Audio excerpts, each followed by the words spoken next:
Ladies and gentlemen, witches and wizards, welcome to Nom Watch Review. And honestly, as I see all three of us, it's been about 6 months since we've been back, so we're happy to be back. Bum, bum, bum. All right, guys. So welcome to Nom Watch Review, where we discuss. Let me go back over here because I'm taking a little back pedals. It's been a while, getting my rust off my wheels here.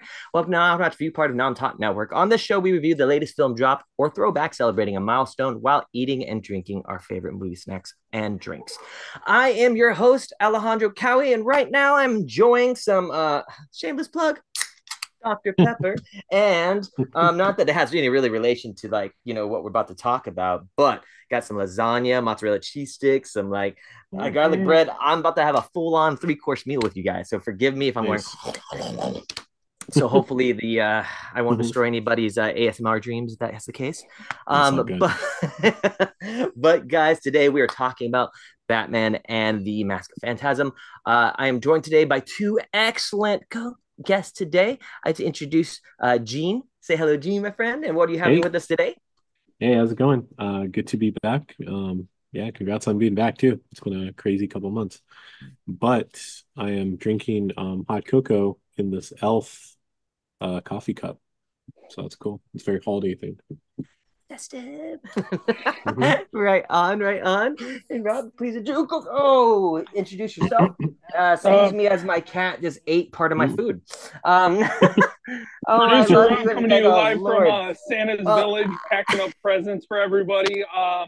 Currently drinking a little bit of sweet tea whiskey out of my D&D mug with a little bit of just some classic popcorn. Right on. Festive as well. Fantastic. Sorry, I had to fend off my natural cats being feral. I had the lasagna to the side, and they're like, oh, yummy, yummy. Anyway, that being said, thank you for joining us today, guys. And once again, thank you for everybody joining in with us discussing this awesome film. So I think I mentioned to you guys before we started, hypothetically, this film starts in between the seasons of 1 and 2 of Batman the Animated Series. So in all honesty, if we think about it, that is such an amazing show as it is. RIP to the Batman is man itself. Some will make the references later, but just an excellent cast. So just to give you a roundabouts of how this film starts. Now, just to get started here, so I won't ramble on, go in circles too much. We are starting, let's say, in an era of Batman actually trying to thwart I believe, a mobster-like deal going on. I believe it's money laundering, if we correct. I believe Charlie is the name that's mentioned coming in, but we see him trying to thwart classic concept of what's going on. And in regards to being classic Batman, to stop these guys. In the process of we see this going on, we also see I believe, let's go ahead and said dark character with mask and claw. I'm just going to say Phantom at this moment. And right there and then it goes into it. Action scenes, drop, you name it. Immediately it starts off. So before we go into this here, I have to ask both of you guys here, coming into and seeing this here, I do know, I think it's around 93. This actually came out. Did either of you have experience with Batman the Animated Series? I'm going to start off with you, Rob. Were you a fan of the series before it came out? And how were you introduced to the movie? So I have been a fan of that series since the day I was born. My father has what he would say, and I quote, was a religious experience with Michael Keaton in the theater that has extended long past the birth of me and my brother. So there was not an option of being a Batman fan. There was a matter of when he becomes a Batman fan. That being said, this is unequivocally, in my opinion, I believe the second best Batman film. I believe it's near perfect because what it represents is a little bit of everything for a Batman fan. Honestly, the only question you have to ask someone when you want to recommend this film is, hey, are you a fan of cell animation? That is the only question. And that's a beautiful way to be able to gauge an audience, especially for a Batman film where so many others you have to have caveats and you really have to kind of tailor it to the person. This one, it's, hey, do you like animation? Okay, yeah, here you go. Here's a almost near perfect Batman film. I like how you said that. Really, because realistically speaking, whether I like it or not, being introduced to the film was via cartoon, the animated series, which I'll go into a little later. Gene, Mhm. seeing this movie here, what is your experience with Batman the Animated Series? And if not, how were you introduced to this film? Yeah, sure. So yeah, I was not yet born when it started airing. Well, I was barely born, like I think like a couple months into its run, so that's cool. But yeah, they were always on reruns when it moved to Warner, excuse me, the Kids WB, because it was originally on Fox Kids, which I don't know if Yeah, I was anyone right. knows is Yeah. on Fox, which is weird because it's like you would have Batman and then you would have X-Men, and they're like two different companies. But yeah, the specifically this movie, because I'd watch like the reruns and everything. I think it was still airing at some point when I was like could form conscious thoughts. But yeah, like this movie, yeah, like a lot of my cousins had the VHS in particular. So I would have liked to have seen it in the theater, and I still haven't seen it in a theater, and but I really want to. But yeah, a lot of cousins passed around that VHS, and we used to like watch it during like I don't know sleepovers, things like that. So yeah, it was certainly my favorite. I was like, when I was a kid, I was like really fascinated by that movie because it had like a lot of like concepts that I wouldn't be familiar with, and like how understanding Batman, like just him, yeah, like being unhappy or like still like figuring out when he starts crime fighting, like, oh yeah, like I need to like scare people. So I was always like really I don't know, yeah, this movie was really like always on my brain, I guess. And then just the Phantasm looks so cool. Yeah. Heck yeah. I love that you mentioned the fact that seeing this, you were introduced on reruns or having the opportunity to see it in sleepovers.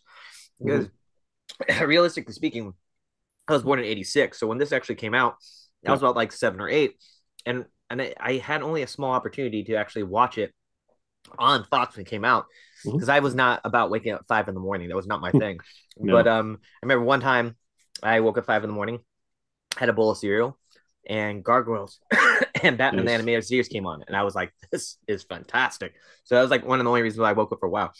But it was interesting you mentioned that because like out of the whole thing on the Batman animated series, this film stuck with me the most because I guess initially, if I'm correct me if I'm wrong here. Yeah. Initially, it was supposed to be televised release, but they Yeah. were like, "Nah, the animated series is doing really pretty great." As in, for like a series, let's make it a movie release. Yeah. And so, what ended up happening is that they did a movie release, but they didn't advertise as you would with a movie for theater. So their initial run only made something like 1.5 mil and it was under. But when they actually released it in regards to a televised release or a special that they did couple times, it made its money and then some. Which Hmm. I found it fascinating. It made sense though because it's on most of the televisions of the world. So thinking One of about those it secret gems, man. It was one of those like it was like a it was like a Crow. It was like a Donnie Darko. It was one of those movies that like you were like, hey, exact. It was one of those movies that you had to hear it from a friend or you had to hear it from your local guy. Hey man, do you hear this new Batman thing coming out? I my dad to this day still messes with me because it used to scare me as a kid. Because the Phantasm character, I truly believe it contributes to why I'm so paranoid in dark parking lots to this very day. Whenever there's a dark parking lot, I'm like, I better not see some effing smoke. Because if I do, I am out of here so fast. Yeah, it's kind of, yeah, it's really scary. Yeah. The Phantasm, he like just flat out like kills all these mobsters, you know? Angel Exactly. of Death, right? Yeah, And like you, literal. I was born the same year it came out. So it would naturally start coming on like those Cartoon Network reruns, those Fox Kids and WB Kids reruns. When you'd have like the Saturday night cartoons and they'd slip in like an extra animated movie in.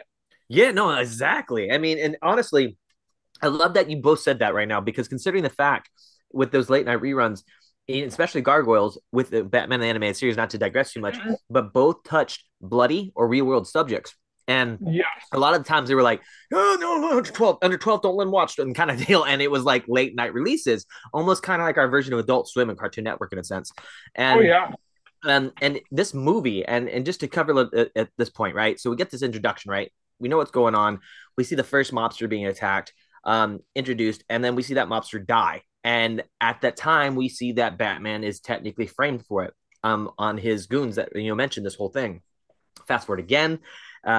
we have a Batman memory of his youth self coming to visit, his parents. And in that passing, we see Andy, which happens to be his future love interest, Mhm. coming in there, and she's talking to her mother. Right now, in that sense, I fully believe, we get a small, I would say, inkling of Batman's humanity, because if watching the Batman animated series, you see that as much as a, you forgive my language, as a fucked up life he's had, or as much Yeah. as his parents dying, as seeing his friends, one by one get hurt, or just because they are involved, with his life, it sucks, but he still has that inkling of hope. He still has hope for the Joker. He still has hope for Harley Quinn. I'm digressing too much, but the point of me saying this is that in this film, in that 3 seconds of him looking at his future love interest, he's like, "Oh, are you talking to me?" And she's like, no, and then goes on to mention his name. He's like, "Wait, I heard you say my name," and she mentions the fact that she's talking to her dead mother, and he doesn't blink twice. It's, "Oh, I'm sorry, I didn't mean to insult you. That's not what I'm talking about." When she asked if, do you think it's fine talking to our dead family, is it a weird thing? So initially, you see the fact that he's like, "Oh no, it's not what I intended at all." You see this immediate connection with him, and you finally see a possible, or the love interest that is going to be amongst Bruce and Andy. Now, in this next thing going into it, we then see, I believe his name's what's it, Mr. Bocci? I can't remember his the second lobster situation Uh, here. Salvatore Valestra? No, that is no, no, no. So hypothetically, you're right. He's involved. But Yeah. the second one that is actually off is going to be here, right here. Oh, great. It's gonna bug me. I have to look at it Chuck, later. But is it's it gonna Chucky be, Soul? no, Chucky's the first one that actually Okay, gets that's right. tossed off, and the second Gotcha. one is with the B. I can't think of the name right now. It's gonna drive me nuts. Bugsy. What's that? I believe it's Bugsy. Well, yeah, we're gonna fit bugs. And forget this is wrong. Anybody that's watching right now and Yeah, looking this up, and if you guys see we're incorrect here, please let us know. We'll go ahead and correct ourselves there. But sure, just sure. for the sake of argument, right now, it's be the second major lobster.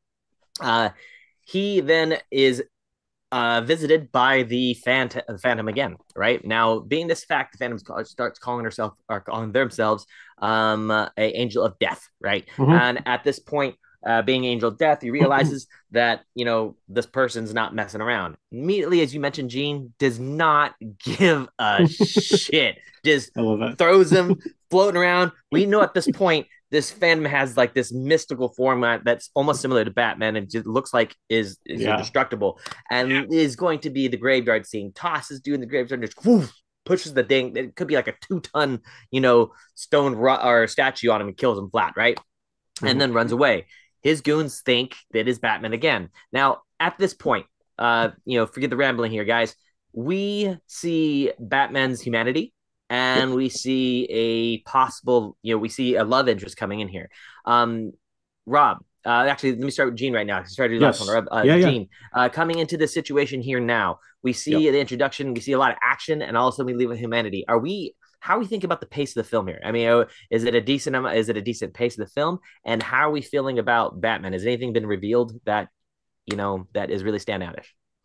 Yeah, just kind of like watching it again. Yeah, the pacing really stood out where it's like, a lot has like a lot happening. Like it's like, from going from it's kind of like it starts out like a kind of like a well, it's Batman, so it's like detective noir. Yeah, yeah, yeah.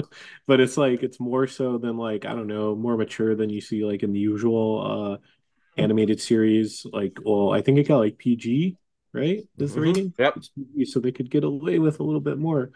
But yeah, like yeah, it kind of like stood out, kind of like the pacing's going, it's going fast, and like we're getting through this movie, and the yeah, just kind of knowing like Batman, or excuse me, Bruce was like almost engaged too, which is really interesting. Mm-hmm. It's like I don't think in any of the mythos that that's ever like a thing. Like he could have like in the comics or any of the other like stories across media, he could have like a love interest, but I don't think like he was almost like ever gonna get married and like give it all up. So interesting.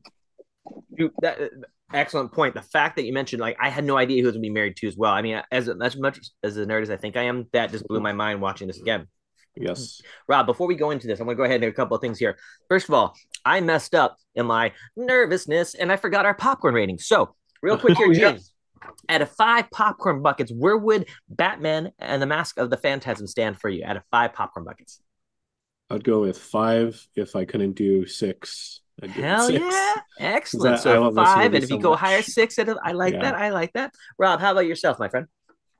Gene said it best. 5. If I could give it a 6, I'd give it a 6 if I could. Yeah. Heck yeah. Heck yeah. That's it. I'm gonna have to say I'm gonna say it have to be 5. I wish the only reason why I'd say 4.9 is over time things age and animation ages as well. Mhm. I only will give it that 4.9999 out of 5 just because it's slight aging on animation. Can't help it. Sure. You know what? It is what it is, but it's like a timeless classic.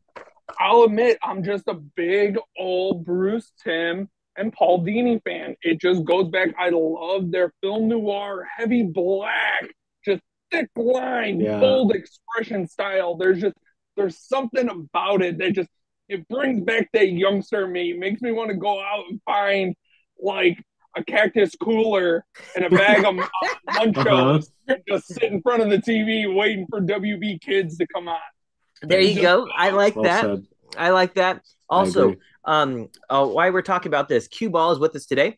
He redeemed hydrate. So if you guys don't mind, take up your little drinks and we go ahead and hydrate. Don't dehydrate. Thank you, Q. We appreciate you, my friend. That's very also. Q Ball has a comment here. My rating is 5 out of 5. I still love it and I still enjoy watching it. I love the storyline and of course the acting of Conroy and Hamill were badass. I think this was the kind of prototype of a look of what Batman before she was introduced in the animated world. This is kind of the prototype look of it. Oh, Batwoman, sorry. A look of Batwoman before she was introduced in the animated world. Mm-hmm. Interesting. I like how you said that because now you mentioned it. Looking at her hair design, she looks very much like Batgirl or Batwoman, and a lot of the episodes coming in are based off the detective right. Well, characters. I was going to say, I was going to say, he has a type since it's in continuity that he did date Batgirl because Bruce Timm ships that for some reason. He dates Barbara Gordon. That's right. And it's interesting. Just before we go into Rob, because I don't want to skip over what was a question I asked Gene previously. But it's interesting because there was a mention that hypothetically speaking that this was the closest relation they could get to the episode of Batman and the Reaper. I think it was like number 4, and this had almost same context, same storyline as it, but the fact that instead of the Phantasm, it'd be the Reaper itself. But that being said, we have had 2 action scenes, 2 mobsters already were off. They're obviously kind of gruesome if you think about it. The time being, one being driven off of a parking garage, another one being smashed by a 2-ton graveyard marker. And at this point, Batman has been pretty much the fall guy for this whole thing. He usually is for almost every crime that's put it out there because everybody has that for him. And we also know that he had a possible future wife in this situation here. And at this point, which I forgot to mention, Gene, but Gene brought it up still, is that Andy is technically coming back into his life. Now, we only know this because we see a portrait of Andy on the airplane having a discussion. That being said, Rob, I know this is like the first 15 minutes in the film, but a lot's going on, like Gene mentioned before. How are you feeling on this pacing of the line? Is it complementing the animated series previously? And last but not least, do you think that anything is being revealed about Batman that has not already been revealed in the series itself? Well, one, I love the fact that we actually do get a chance, because let's be real here. Okay, the comics do a better justice of explaining the time period it actually takes Bruce to go from Bruce Wayne the man to Batman the hero. And it is not a short period of time. It's easily like, if I remember correctly, it's something in the ballpark of like 8 to 10 years that he just up and disappears. Yeah. So you're telling me there wasn't one person who got close to dissuading him? There wasn't one girl that got under the armor and got past the bat? No. There's one that, 2, it's the fact that, if I'm honest, I'm a big Dana Delaney fan. I think she is a fantastic voice actress. I love her. I always like to call her the female Kevin Conroy. Kevin to Batman was her to female characters. You could throw her in just about any strong female character, and she could just run away with the movie. And it shows, because even just in her tone of voice, look at just the graveyard scene. Oh, no, it's okay. yeah, Mom, did you see that was Bruce Wayne? And it's just so sellable because you would Yeah. believe that. It's a completely feasible, the tone, everything. You feel like you're watching someone have a meet cute for the first time. You don't really get those moments with the Batman film. You don't get those little, just soft, delicate moments. You get to see these little brief reprieves for Bruce. And I think that's why Kevin was so successful with Batman, because anybody can do Batman. Let's be real here. Anybody can do a Batman. But what sets you apart is how you play Bruce. That's why Affleck's Bruce was so solid. That's why Keaton's was so great, and why Conroy's will stand the test of time. I don't care if it's 2023 or 22-23. The movie is going to be it's perfect. It just shows it just in the intro. Look at that Art Noir intro. So unnecessarily beautiful. It's so unnecessarily grandiose. Name another movie that had something that's just so outlandishly beautiful for no other reason than, why not? I mean, at the time being for animation, it was kind of very rare. I mean, honestly, like that's why the animated series stuck out so much. The fact that they articulated it on it, and Rob, like you said, is capitalized on it, is definitely a stake there.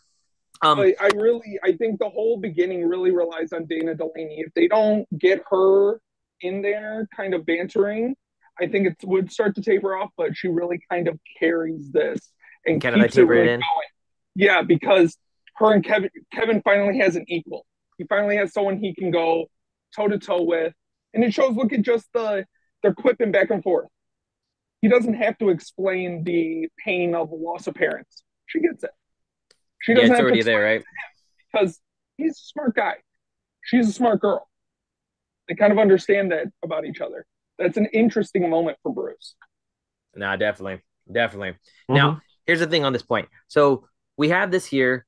We see, Rob, as you expressed, the fact that they capitalized on the art of the film, not only the animated series itself, but the articulation, and just saying, okay, well, let's take a great film, let's take a great series and capitalize it on, on these aspects even more, which definitely shown out in the first 15 minutes of the film immediately.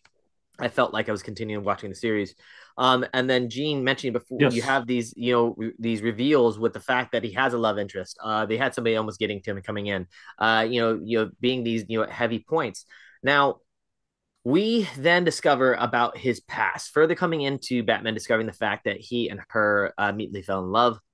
Well, hold on. Let me step back on that. They found each other interesting. He kind of ghosted and went in a different direction. And then she came back being the aggressive individual she is. We all know there's aggressive individuals out there that cough, cough, or other halves on occasion. But what I mean by that is the fact that we know that, it seemed, and as both of you said, he has a type. And she came back and gave it to him. Hey, yo, what are you doing? You have talk. We have what's going on. And in that initial concept, we can tell her little quirkiness would meet his quirkiness that we find out is essentially his alter ego, being the fact that he talks about jujitsu, and the fact that she's like, look, she didn't even counter with a specific move. She just flipped him and said, hey, I learned a self-defense class. And he would just chuckled about it. Both of you mentioned previously in the situation that she just seems to reflect and mesh with him very well. We find out later on the fact that, he falls in love with her so much, the fact that she then disappears within the 10, after them falling in love, he proposes and she just dips, gone, zilches. It's almost like, Dear John letter in a sense, right? But totally opposite. He professes love, she's gone. Now at this point, he's depressed because, Rob, you mentioned this before. He is coming to conflicts. He doesn't know where his, whether, he's supposed to be the crime fighter to fight his, for his family. And it's, very questionable. We have Alfred being his number one OG consistently, saying the fact that he's just letting him think about what's going on, at the same time giving his 2 cents of, you're always a great person, but be careful. Oh, this is fantastic, but watch your heart. He always gives his little 2 cents, is always classic wise Alfred. And you can see that he also accepts Andy for who she is, and it's kind of like, Bruce's, that's his kind of like I would say his emotional detector. He knows what's going on, not going to say it, not going to interfere, let things happen. Now as we see this, we also come back, like I said, going back and forth time. And Gene, you mentioned this; they go crazy in regards to time references of the film multiple times. But somehow, it's I guess I'd make my only complaint about it. But we have at this point where it is now announced the fact that she is coming back after 10 years, coming back in, jet plane service to go to this party. And you'll think where he's about to see her, right? And he finds also that she comes with a boo thing, supposedly, that has a little shadiness with him as well upon arriving. We then find out that there was a slight cough connection between Andy's father, which goes back into memory, him approving of Bruce because Bruce is resourcefulness, and two mobsters that have died.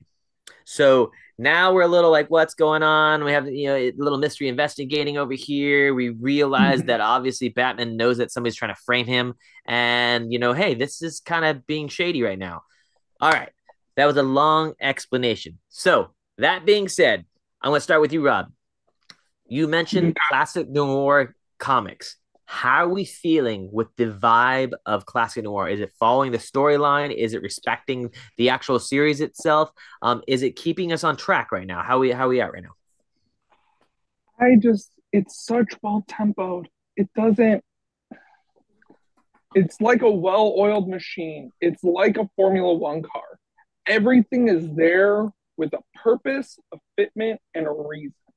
And there's really isn't a scrap of fluff left on the bone. We get down to even her running away. We see that whole montage of her dad getting killed, and you just see the one cigarette flick as the guy's leaving the apartment, like, bye, doll. Which is it's such a sinister thing, right? Like, it's such a subtle, like, yeah, I just killed your dad. What are you gonna do about it? Just bye. Yeah, like it's so sinister, and back in early 90s, oh my god. And knowing who the assassin is too, right? Oh like, yeah, that later reveal. Him going like, I'm not even yeah. It's just, but the tempo for this is, and especially it just breathes. It's like a fine wine. It really just breathes well, and it keeps up. It's one of those things that even for modern audiences, you can really still thoroughly enjoy. And it doesn't feel like a slugfest where you're like, I've got to like constantly stay engaged in like no, you can kind of just chill. It's like riding a lazy river. You can kind of just chill and vibe with it and just roll with it to the finish line. I like that. On the same pace, Gene, now that we discovered that there's connection between Andy and possibly connection with the two mobsters that have been getting killed off because of her father, we then, and I want you to go ahead and please do the reveal as well. How are we feeling? First of all, before you do the reveal, how are we feeling with the pace of this storyline? Is it still doing the classic noir references to the animated series? And is the actual reveal, is it being too obvious at this point? Or are we, where are we at? What do you think? How are you feeling right now? When I watched it, like, I mean, say if I have like no knowledge of the comics or whatever, yeah, I was pretty surprised by the reveals. Like, probably I think I remember deep in my memory banks being surprised. So yeah. Now, quick question. Reveal itself, by all means. We found out the person that actually assassinated him was who? Oh, it was Joker. Yes, right. Okay, and what's his name? What was that again? It's like Salvatore, right? No, I think it's I don't think they named Joker in the movie, like his actual name. Like it could be. No, yeah, they do. They full on. I'm sorry. Do? Yeah, because you mentioned it actually. I was like, yeah, Salvatore Valestra. Okay. So technically speaking, that was his representative name before he became the Joker. Yeah. So that was that reveal there, which is looking at it, it's kind of crazy because immediately, like I said, I haven't seen this film forever, so you have this all ringing coming in. But quick question for you: coming into this, now we have the iconic Joker. Here we are, and he is now making an appearance. And the Joker itself, like, decides to record a actual recording of actually. Oh, you know what? I realized I said that totally wrong. You are totally correct, Gene. The name's not revealed that way. Salvatore Yeah. Valesta is the last mobster that's about to be offed. I apologize. That No, was no. my fault. But Yeah. you're right. There's a name that is not revealed quite yet, but is later that the face is known as the Joker. You're totally correct. Right. He does His like name's not he draws like the smile and stuff on him. exactly Yeah. with the Yeah. exactly when with the actual killing off of the what do you call the laughing gas, right? Mhm. Now, Yeah. now, Yeah, remember because okay. he does the whole camera and he's like, "Oh, I'm not the Batman." Exactly. Exactly. I love the damn balloons. But question here, Gene. We have this point over here that we find out that who the Joker is, and the Joker is about to make a judgment himself on obviously saying, "Hey, something doesn't sound right." How are you feeling about the reveal itself? I mean, we see the Joker here. We find out that the Phantasm is who? Oh yeah, so it's Andrea. Yes. Yeah, Beaumont. Yeah. How we feeling about the reveal here? Is it something that like the build up? I mean, at this point of the film, do you think it was a proper reveal of the actual character itself and the fact that at the pacing that we're at, with the Joker being his usual number one nemesis, what's your opinion of the speed of the pacing of the story at this time of the Oh, film? yeah. No, it's going great. This all timer, so I can't complain about anything. Yeah, I like Andrea being the surprise antagonist. Just kind of like the nuance of like, she doesn't really want to kill Batman because she knows he's Bruce because she saves him when all the police are after him trying to kill him. And yeah, it's just like it creates like such an interesting wrinkle because it's like I've never seen that like dynamic. I mean, with like Catwoman, it's more like flirty sort of thing. But like for Phantasm, like they're kind of like tragically tied to each other and like they don't want to hurt each other, but they are at odds. So it's like a perfect reveal. I was also gonna say the Joker one too. I like that they give him sort of an origin in the comics. Sometimes he does have a real name. It's like Jack Napier. So Well, that's mhm. that's why that Three Jokers one was so great because that's what they Oh were yeah. trying to fix with that. Yeah. Because there's like, yeah, there's Jack Napier, Mhm. there's a Sal one, there's Mhm. just the grifter that fell into the chemicals. No one knows where he came. Yeah. Yeah, definitely. Yeah. But yeah, I mean like Joker could have an origin. I mean maybe it's not a definitive, but But it's still, interesting, yeah, to see it in the animated series for sure. It's always my personal favorite. I like what Gene you mentioned before. I forgot to even mention this in general. You're right. When it came to actual Andy's knowledge of actual Bruce, it was initially at the gravesite. When Hmm. she saw his That's face, coming in and actually saw him, so excellent point in bringing that up. She So figures it out right there. exactly. So the At the fact that graves. she respectfully did not invade his privacy, try not Yeah. rat him out, was not, knowing who it is, despite Boundaries. exactly, exactly. And she really didn't bug about the whole thing there. Now, I have a question for both of you. We're and this is going to be related to the actual film, and then of your personal opinion. Hmm. So we are put in Andy's shoes, all right? Um, and we have a situation in which our father is offed and killed, Hmm. right? Um, would you pull a full on Phantasm slash Andy, revenge the father of your death and go on that style, or would you uh, call the cops and try to do a detective noir concept of Batman and try to all frame them and have them arrested? Like if I was in a hypothetical Yeah. DC universe, I mean, I can't blame her for the first one because it's like all the cops in Gotham are corrupt. Mm-hmm.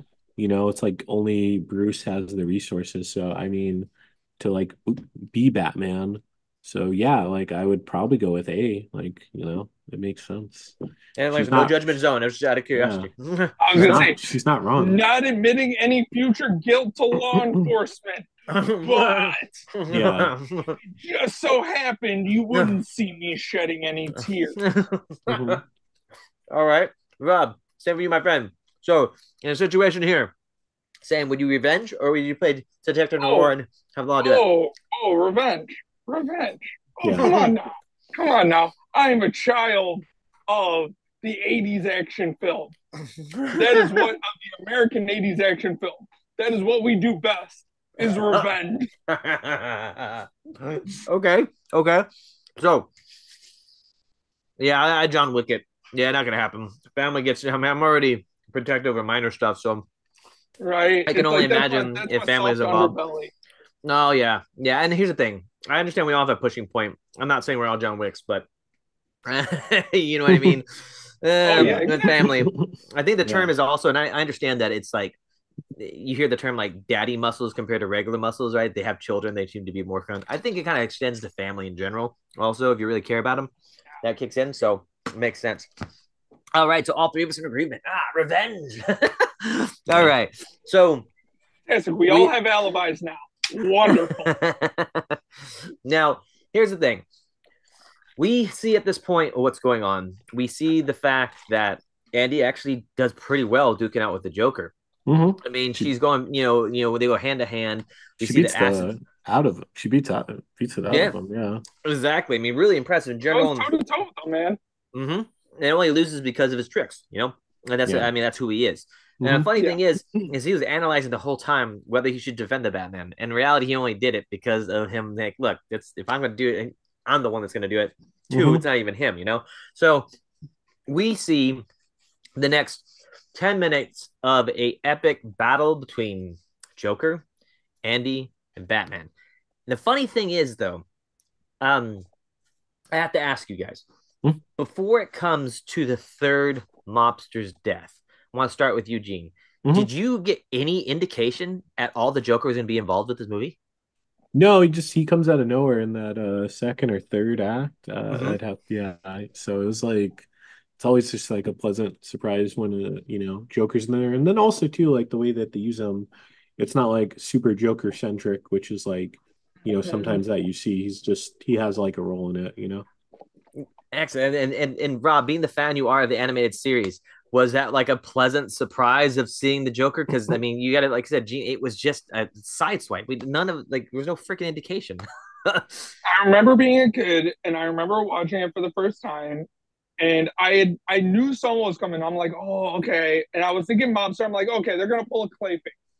They're gonna pull Clayface. Gonna come out of this, and it's gonna be him, or it's gonna be a Scarecrow. Mask of the Phantasm. Mhm. We got a Scarecrow. And I remember specifically, I'm like, oh, that's interesting. Yeah. That's different. I wouldn't necessarily associate something called the Mask of the Phantasm with Joker. Oh, that's interesting.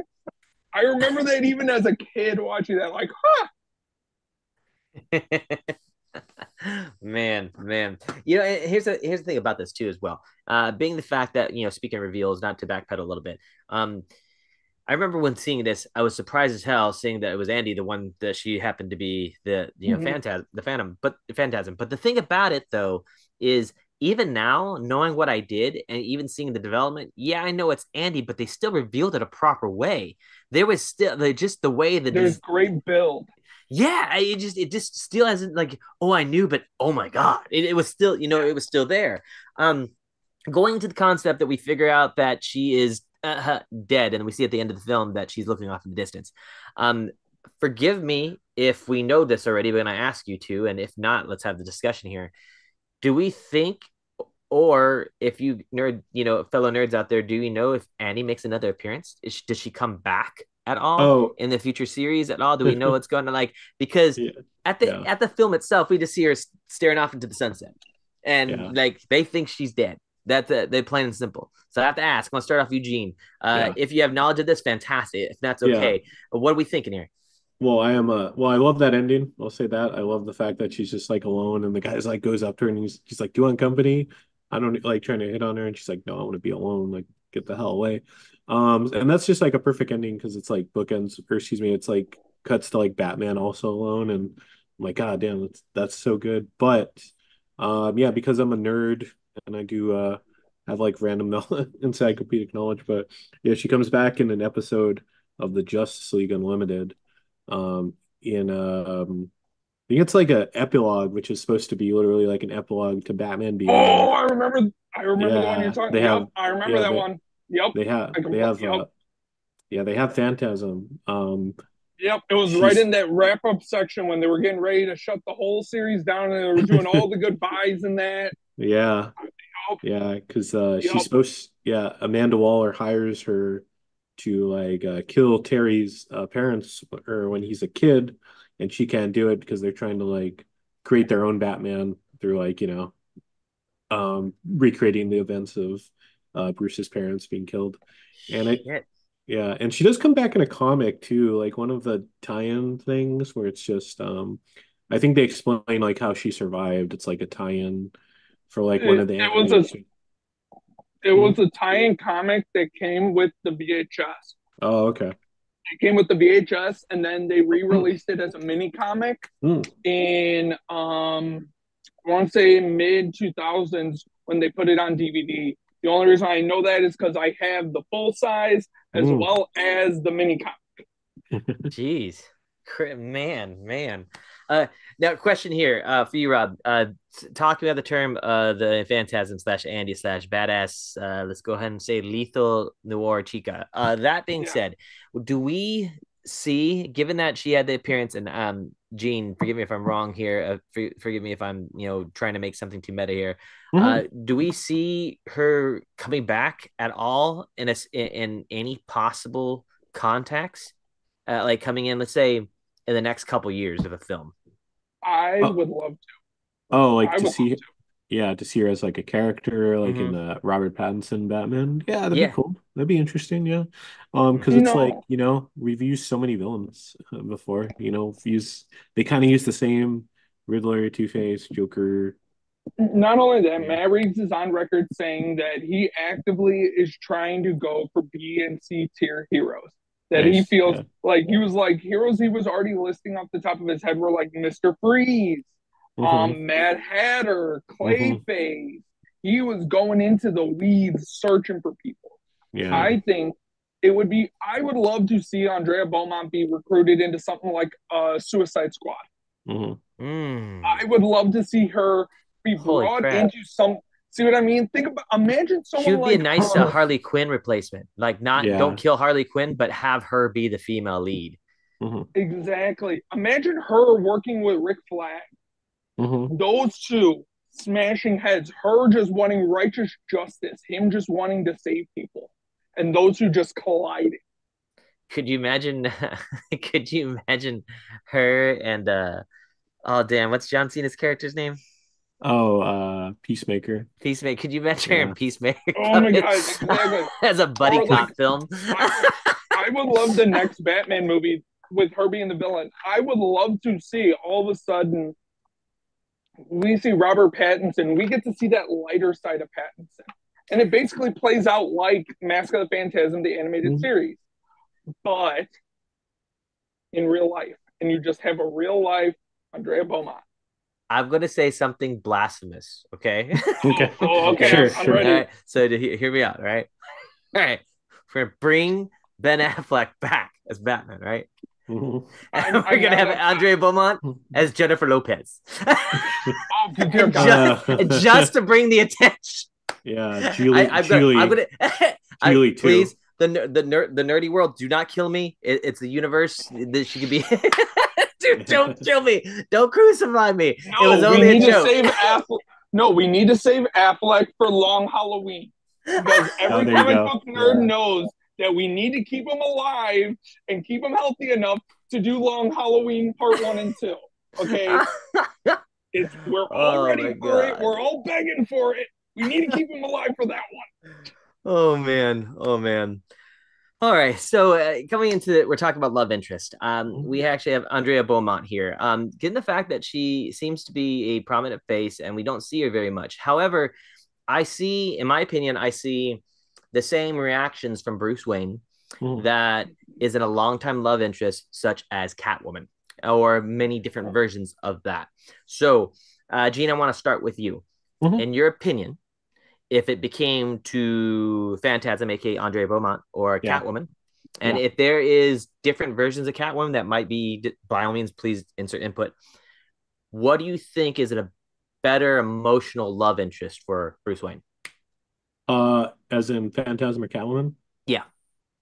Just I mean, Now, I'm pretty glad. mental health. I want to say mental health interest for Bruce Wayne. Now, the reason why I'm saying Sure. this is healthy wise, because I Yeah. want to use an example. We have tons of fans of that are Joker and Harley Quinn, but don't realize Yeah. how fucked up of a relationship Yeah. that actually is, right? So, and you're a part with the information that you have. So there's Yeah. no judgment zone over here. Who do Sure. you think would be a better London and why? Yeah, no, pretty biased. So I go with Catwoman. I think Catwoman, she's, cool. I think like they're pretty honest with each other, even throughout. Like she doesn't try to make herself more than a thief. She always says like I'm a thief, and he's kind of not like excuses that, but like he's pretty like accepting of it, and like vice versa, where it's like, oh, she does like a guy dressed up like a giant bat. So, I think that they're like kind of perfect for each other because they're just like two weird people, and they're just like accepting where like I mean like Phantasm, like he was gonna like give it up. Uh she wouldn't like she wouldn't be into like say if she wasn't Phantasm, I don't think she would be into him going out every night, risking his life. Whereas Catwoman, she does that too. And like Phantasm too, like she was out there, killing. So yeah, Yeah, he's no valid point. kill rule. Yeah. All right, all right, all right. Rob, it's into you. We're in a situation here where we have Bruce Wayne. Your knowledge, and by all means, you can insert input of if there's a other Catwoman would be better or vice versa, and what your knowledge of Beaumont is at this point. Who do you think is for mental I, health for Bruce Wayne is I the better love interest? I'm gonna have to go with Jean, man. It's Selena Kyle, man. She Mm. understands it. Not only that, it really because it comes down to like Bruce has such a high bar of entry, right? If you are anything less than like 9.99999% awesome, get on out of here. And it's like, you know what? You're not really hurting anyone. Most of the places you're stealing from are going to get the insurance money. Yeah. Yeah. Dude dressed as a giant bat punching guys in the face. I really judge.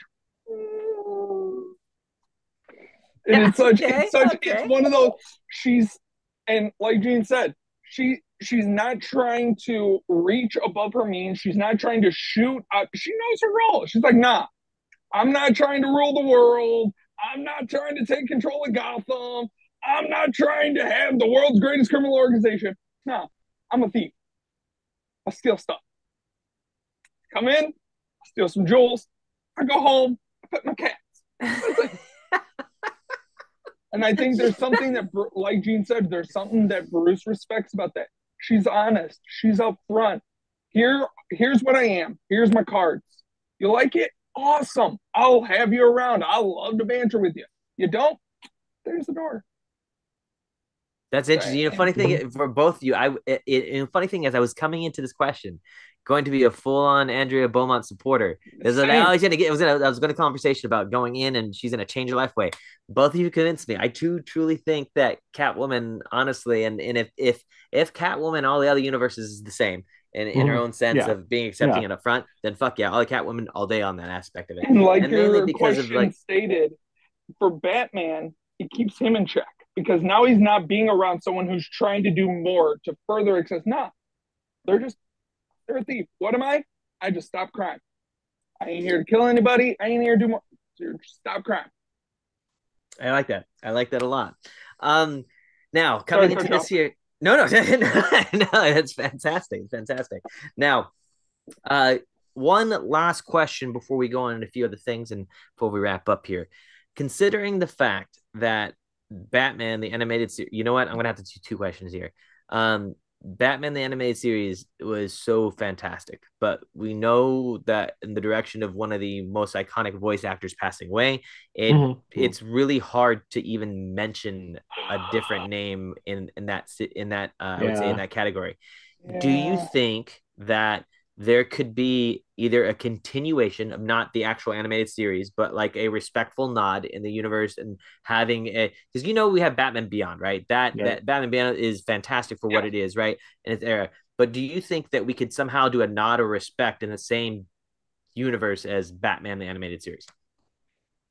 Not hopefully, yeah. I mean, that'd be cool. Yeah, if they could do it, yeah, respectfully, yeah. And then And I how about think you, they Rob? just need to. I think they need to. Warner Brothers has had, and this will definitely be for another episode when we can finally do an anniversary episode on Return of the Joker or I was about to Batman ask you that. Beyond. Jesus Christ, I was asking both of you We're about gonna that. have a much further, deeper discussion into this. But Yeah. Warner Brothers has sat on a gold mine for almost 20 years with Batman Beyond. Yeah. That is the perfect evolution, regardless of whatever Justice League Unlimited decided to do when they did what they did in their endings. Let's put that off to the side. Let's just take Batman Beyond as Batman Beyond with our one movie.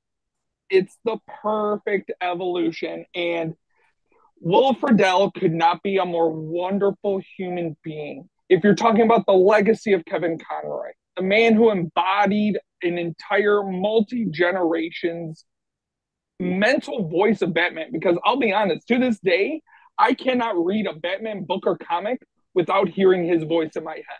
It's not even my voice. Yeah, I'm hearing same. Kevin Conroy's voice in my head.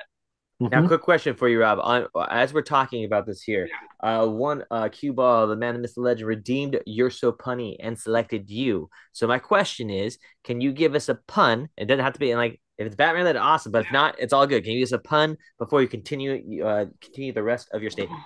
Well, like my man Batman, I only work in black. Sometimes very, very dark. Okay, I'll take that. I'll take that.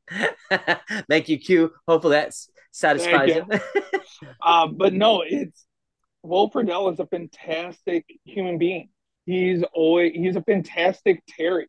I would love to see him, and I would love to see. Let's go reach out there. Let's get out to the Gary Oldmans of the world. Let's get out to some of these older guys who have these great grizzled voices. It does. Kevin Conroy was wonderful. He was great, and we have years of audio to just ooze over for the rest of our lives until we're all dead and gone. But I think we've got a blueprint in place with Batman Beyond that's successful. We had quite a few years where that was a critically acclaimed show. Let's pick it up. Let's move it. It was already supposed to be a live action film in 2002. It was supposed to be a live action film in 2016. Hell, we were supposed to get one after The Flash, but that's getting basically canceled because of how poorly The Flash did. It obviously has interest. That's the logical evolution. It's just unfortunate that they don't want to do it. Yeah. Bummer. Now, I think I know this answer already, but I gotta ask. Okay. We just gave all three of us just 555 this for a sucker. Just couldn't at all. So I'm gonna have to say this. Given the fact that we all rated this 5 stars, right? Mm-hmm.